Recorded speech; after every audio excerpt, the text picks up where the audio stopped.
I think you're absolutely right, April. At the moment, I think it's just a beautiful dead end. Yeah. Oh, that's such a nice way to say it. Yeah, Yeah. that's the title of this episode, A Beautiful Dead End. Beautiful dead end. Oh, yes. That's my life, really.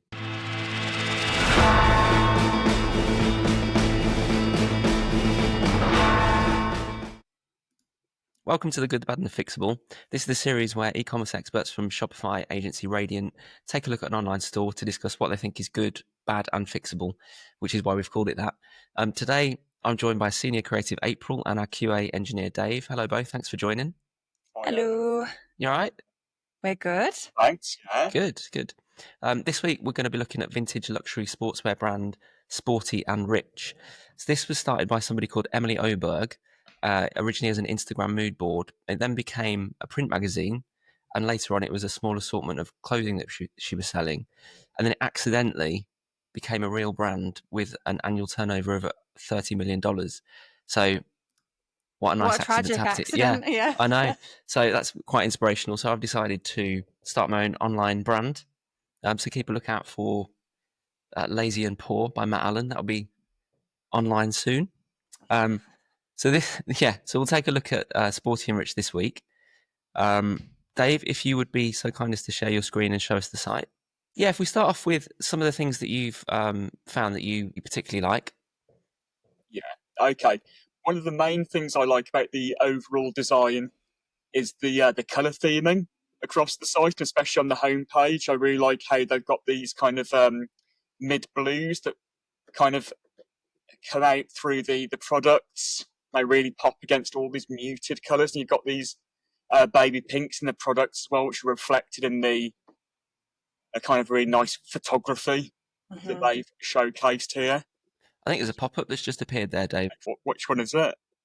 Get exclusive first access. Well, that's great that we've got this pop-up. It allows me to show you another thing that I thought was quite good as well. You can see here they've got the check boxes for women, men, and non-binary. And aside from being friendly and inclusive, I like how that's going to help them target their marketing really well.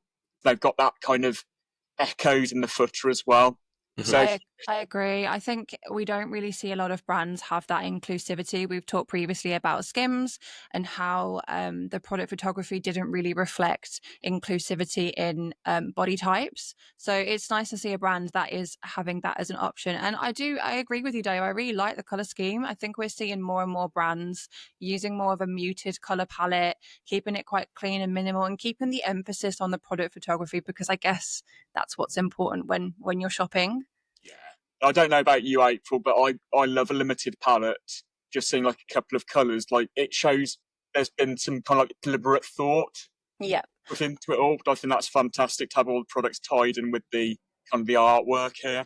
100%. Like everything's really on brand. Like you say, the product photography, even that one with the car, it's completely on brand. It's got like a specific theme. I think you can go one of two ways with like the branding of a website, and this brand have decided to do it with their photography. Other brands tend to have more of a varied color palette to bring that personality through, but I think this works really well for Sporty and Rich. Yeah, I think that with the name, there's got to be something kind of like elegant and classy about it. And I think that intent that this limited color palette has kind of suggested is fantastic. Just a quick question on the homepage, Dave. This is a brand for not just women, isn't it? It's men, women, kids. I can see they're in the header. But is the entire homepage made up of products for women? Well, exactly, Matt. That is true, and that is something that I had highlighted for our don't like as much points. Sorry, I've leapt ahead. We'll let you talk about that after. That's for goodness sake, Matthew. Rein it in. Well spotted. The other thing I was going to mention that I quite like about the site is this footer. And I like how it's kind of suggesting a tennis court in a way with its colours. How you just like that simple white lines, white text. Not that a tennis court has white text on it, but you get my meaning. Do you know what? I tend to agree, actually. It's nice that you've picked up on something so design specific, because you're right, it does kind of give connotations of a tennis court. The only thing that I am a little bit like, not sure on They've utilised the green in the footer, which I think works well, and they've also utilised the green in the new in tag in the header, and also the cart icon top right. They've got the green to highlight the number of products in the cart. To me, it seems very much like an action colour. I wonder, I mean, I think it's fine to have it in the footer, but I wonder if you should keep specific actions or UI elements in one colour, and then, do you know what I mean? Like almost have them segregated because they're actionable. By action color, April, do you mean something to encourage the user to take an action, like on a button or a CTA or something? Yeah, exactly that. So, yeah, like the car, it reminds you to click on the car because that's an actionable element that you need to do to proceed in your user journey. But it's an element that reminds the user, fortifies why you should shop that particular product or why you should click on this particular element. Kind of brings your attention to it. Yeah. Yeah. Anything else that you wanted to raise there, Dave, that you thought was good? But I just want to reiterate, I think it's a really good looking website, and I think those points we've mentioned really kind of sell the brand. And with their brand name, they really kind of laid out what they're going for. I think 100%. what they've done with this homepage, especially, is just it represents that. Just to add before we move on, I think this is a great example of a site that has kept a minimal UI and really focused attention on, product photography. We said in, I think, a previous video how content is key, and here they've really invested in their product photography and I guess brand theme throughout all of the imagery that they've used. So moving on then, what are the kind of areas of the site that we thought we didn't like as much, or that we could do with some improvement and fixes? One of the main things, Matt, as soon as you get here, you'll notice how this image is huge, the hero image on the page, and you have to scroll down before you can actually interact with anything on the main page. I want to have something so I can go through and explore the site at that point, I think. I agree with you, Dave. I think the hero image should fill the viewport. So at the minute, the hero image on Dave's screen is exceeding the viewport. So essentially, what that means is, like Dave said, you don't have any buttons or actionable elements, any information to click through until you scroll. So in terms of first impressions, you may land on the site and not really know what to do next. You have to scroll. I think if you have the image cut off at the viewpoint and then have those CTA buttons moved up, it just gets users along in their journey a bit quicker right now. And also, if you scroll down, Dave, they're really small. Like, they don't really draw you in. And I get that that's the whole approach to this branding. It's minimal, it's clean, but I think that could be easily missed. And I'm actually not sure, and I know this is one of your points further on, Dave, but I'm not sure that would pass accessibility in terms of people who are using screen readers or accessibility readers. They may not pass those guidelines, so maybe inefficient for those particular types of users. Yeah, absolutely. Yeah. Okay, so next point is as Matt noticed. Oh, this is when I jumped the gun earlier. Apologies. That's fine. On the homepage, despite as we pointed out earlier as well, that this is a site that is selling things to men, women, and non-binary people. Everything on this homepage is very much looking like a women's clothing brand. All the photography, and I think all the products. I think the whole lot is, yeah. I think you're right. I do agree with you, Dave. I think particularly the scope of products, it depends though, because they may be marketing their products to mainly women. And like you say, a lot of the products in the collections could be unisex, and that's why they're offering men's and kids collection. Well, I suppose kids wouldn't really apply to them. But I think it would be nice to see some products, even if some of the products further down are unisex or are tailored to men. Even just highlighting that, I couldn't see with any of the text above the carousels whether it was specifically for men or not. So as a man, I suppose if you land on this site thinking that you're going to find yourself some nice athleisure wear, you probably would look at it and go, oh, they don't do men's. And particularly as the text in the header is quite small, Yeah, you may be a bit confused and click off. So, do you think it could be that there's some data behind it? Maybe that a lot of their audience is women. They've taken the decision that that's how we're going to market ourselves on the homepage. Yeah, that's probably what it is. And then we talked about the small text. I think you were going to talk about that maybe a little bit more, Dave.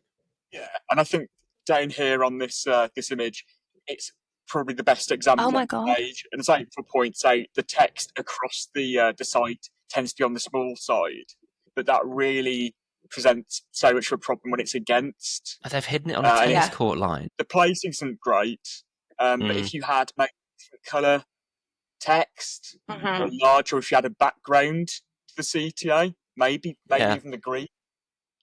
Yeah, green would work well. Like we say, it's an actionable color that they're using. I think green would work well. I guess it does ruin the UI slightly. I get why they've gone for this hyperlink, but that is a perfect example. Is the whole image clickable? Do you know, Dave? If you just hover your mouse over it, yeah. So the whole image is actually clickable, which is good. They haven't just made the hyperlink or the button clickable. The whole image is clickable, but still, you don't really know what that collection's for. Think about that point about the green being the action color, April. That feels really nice because it's almost like saying, like, let's go and do sport. Yeah. You're going on to the tennis court. I think that's really nice. So we're coming on to one of the product pages now. Yeah, and this is just a really minor one. It's kind of my taste, but I like with these accordions down the side, description, size and fit, shipping and returns. I like for this kind of area to be as concise as possible. And I would prefer it if, when you open a new accordion, the previously opened one would close automatically. Yeah. Because this one, it's like just opening all the drawers in the kitchen, or we best believe we hate that. So yeah, just a bit untidy. I think for such an elegant site, it'd be nice to have that kind of basic functionality, which I always take that as standard. If I see that on a product page when I'm doing QA, I will tend to mark that as a bug. I think it poses an issue from a UX perspective, because if you are like opening all of them, it's an extra step you have to take to close them, and also it increases scroll depth. So that becomes on desktop, it's not so bad because the image gallery on the left hand side is longer than the bisection on the right. But I do agree on desktop, it looks messy. Like all of that open does look messy. But particularly on mobile, it means that the scroll depth is a lot longer. Like Dave said, if you had it so that one closes whilst the other one opens, it just has a better user experience. Should we have a look at this core collection so we can find our way through to their lookbook? Yes. Yeah. So what is a lookbook? This is something that typically appears on kind of fashion websites. Yeah, so a lookbook, I guess, is a bit like an inspiration guide. So if you think Pinterest, a lot of people go to Pinterest to shop, not really shop, sorry, to get inspiration. So they'll perhaps, if it's home decor, you'll look to have a look at some different home styles. And people do use it for fashion as well. Essentially, the lookbook on websites is just to showcase lifestyle imagery all in one go. And basically, you're selling a style, you're selling a vibe. So here it's like fashionable athleisure wear. Yeah. Do you know what I mean? Like that's essentially what they're showcasing in the lookbook. So it kind of harkens back to the brand's origins as an Instagram mood board, that kind of thing. Yeah. Okay. So yeah, what did you have on the lookbook, Dave? What did you discover on this? With this, I mean, as we've said, big focus on the photography on this website. And I think it's nice that they have got these kind of galleries to show the pictures off. However, as you can see, they're all connected to a collection. And then when you look at the photos, obviously all the models, they're wearing the clothes from that collection. And ostensibly, you could go and find that, look up in the navigation and go to that collection. However, I just think it would be nice to have a more direct way from going from the photograph with the clothes in to being able to put those clothes in your cart. I agree. It just opens up a bigger view of the image. Like they're not shoppable at all. So a bit of a missed opportunity there. It's kind of pointless, to be honest. Like, it's nice for inspiration. I suppose the idea is that you buy the clothes and then you could look at these pictures for inspiration on how to style them. But like Dave said, you're missing a massive opportunity in terms of like upsell and like conversion rate here. Like, even if you had hotspots on those images where you click on the hotspot and it just clicks through to the PDP or is an instant add to cart, at least they'd be shoppable. But currently, it's kind of a wasted page. Like, I don't know. It'd be interesting to see the data on this page and how many users are visiting it, because they could actually see that they're getting an increase in drop off from this page, because none of the pictures are shoppable. I think you're absolutely right, April. At the moment, I think it's just a beautiful dead end. Yeah. Oh, that's such a nice way to say it. Yeah. That's the title of this episode, A Beautiful Dead End. Beautiful dead end. Oh, yes. That's my life, really. The next point we've got, guys, is that going down to the footer, look at all these pictures. I'm going to go to a more... Because you can't get past them, can you? Page, but yeah, all these images, fantastic. You know, they've obviously put a lot of work into those, and yeah, that really shows. So, like, if you look down here, it's on the screen I'm using today. It's a really kind of huge, wide screen, which weirdly I feel doesn't show this one issue that I noticed as much. But can you see that space between the kind of three columns between the sport and rich community? And there's just nothing going on in there. I kind of feel that they could have spread out maybe the kind of copyright that size, and they could just brought it down, shorten it, so you haven't got that kind of dead space on the right. I feel like footers, as I said, get overlooked. It's just I mean, they are functional. They're there for function. They're not really there for anything else. It's like a glossary in a sense of the pages on your website. But I agree with Dave. I just think people will look at this and probably don't really interact with it. I don't even know if people really interact with their email sign up. So yeah, I feel like customers, clients should really put effort into their footers, because they're still equally as important, particularly for the email signups. Of course, and I think like what you're saying there, April, too, is like, of course it's functional and it's the last thing on the page, but there's no reason it can't look good whilst being functional. 100%. Of course, yeah. And it's site-wide as well. It's not just at the bottom of one page. It's all over the places. And then I believe, Dave, there was something you wanted to say about the side cart. Yes, let's have a... And this is just such a little gem of an issue that Dave picked up, actually. With the side cart, see down here, we've got the kind of upsell section. Yeah. The complete your cart area. Cart. That's right, Matt. On there, it's got all these products that are available to you. But what we could do with is an add to cart button here. So directly we can add these items to the cart. And that might be that we have a little pop-up so you can select what size it is. But as it is, you have to go back through to a product page and add it from there. Yeah.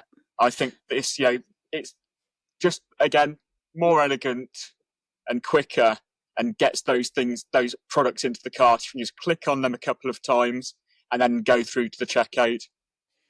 The sidecar it's there for functionality in terms of getting a user to check out, but it is the prime place for increasing average order value. And as Dave has really brilliantly pointed out here, that complete your cart section is for increasing AOV. So it's increasing your average order value. However, it's pointless again because you can't do anything with it. If you click through to the product page, you're then adding steps in the user's journey.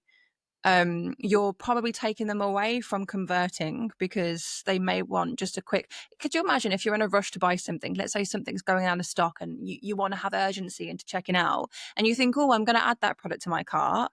It takes you to the PDP and then you think, well, you know what, I can't be bothered now. It's... So it kind of tears you straight out of that journey away from that green checkout button that they're just about to hit.